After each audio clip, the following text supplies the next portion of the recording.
जंग का 24वां दिन।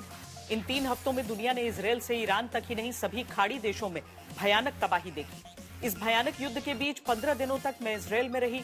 इस दौरान इजरायल पर ईरान के अलग अलग हमलों की गवाह बनी।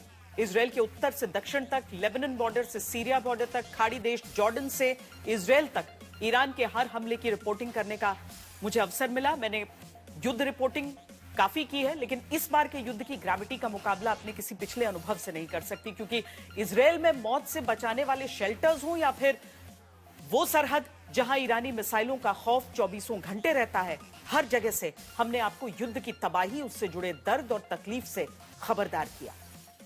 इजरायल और दुनिया में फर्क यह है कि इजरायल जंग के लिए हमेशा तैयार रहता है। वहां के लोग किसी सैनिक से कम नहीं होते।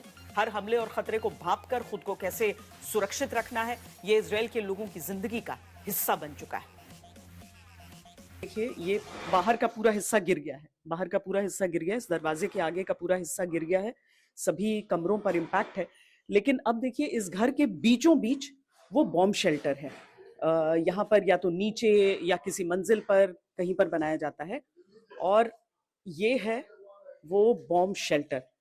इसके भीतर घुस के और इस तरीके से ये जो दरवाजा है उसे किया गया बंद, और जैसे ही ये बंद हुआ, ये एक कमरा पूरे घर के भीतर आप देखिए जिस पर कोई असर नहीं पड़ा।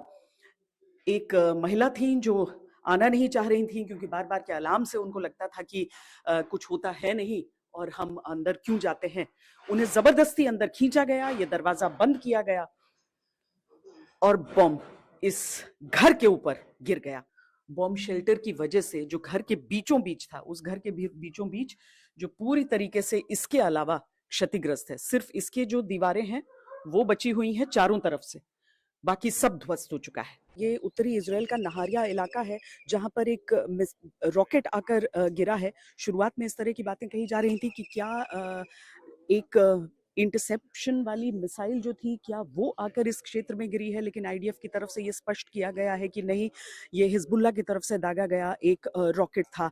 इसमें 3 लोगों के घायल होने की बात हो रही है और अधिकांश जो है वो स्मोक इनहेलेशन की वजह से घायल हुए हैं। लेकिन इस पूरे घर का हाल आप देख लीजिए, सामने पार्क गाड़ी का हाल देख लीजिए, सब कुछ पूरी तरीके से बर्बाद और चकनाचूर नजर आ रहा है।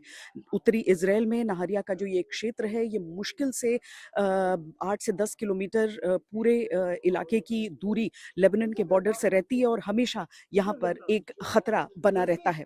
इसी गली में यह हमला हुआ है और यहाँ पर घनी आबादी है लोगों की, इसीलिए जब इस तरह का एक रॉकेट यहाँ पर गिरा, क्योंकि बॉर्डर के इतने नज़दीक होने के कारण यहाँ पर जो अलार्म है उसके बाद से जो प्रिकॉशनरी मेजर लेने का समय होता है वो कम होता है, और ये चिंता का एक बड़ा विषय उत्तरी इजराइल के इन इलाकों में बना हुआ है।